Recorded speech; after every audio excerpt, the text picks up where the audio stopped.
Mga ka-showbiz, ABS-CBN nakabawi sa pagkalugi.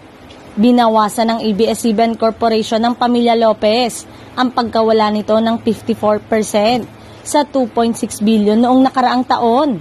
Pangunahin dahil sa mas mataas na advertising at benta ng consumer. Sa kabila ng hindi pag-renew ng prangkisa nito, ang kumpanya ay nananatiling nakatuon sa paglikha ng mga kwento para sa parehong domestic at overseas market sa pamamagitan ng mga strategic partnership at collaborations. Noong nakaraang taon, nakabuo ang ABS-CBN ng pinagsama-samang kita ng 19.19 billion na minarkahan ng 8% pagtaas mula sa nakaraang taon na 17.82 billion pesos.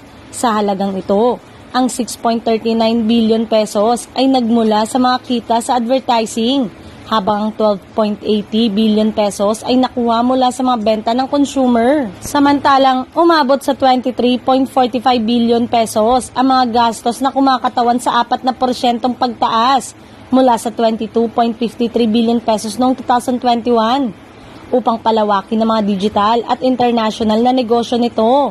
Pinagsama-sama ng ABS-CBN ang pagmamay-ari at pinapatakbo nitong streaming platform sa I1TFC. Bukod pa rito, binigyan ng lisensya ng kumpanyang mahigit 180 na titulo sa maraming teritoryo sa Asia, Africa, Middle East, Europe at iba't ibang international OTT platform na nakabuo ng mahigit 528 million pesos.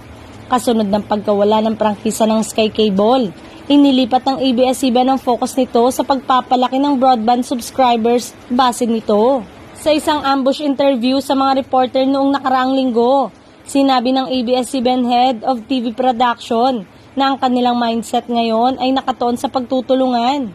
Sa ngayon ay hindi na kami isang network, wala kaming franchise, kami ay isang kumpanya ng media, isa na kaming content creator.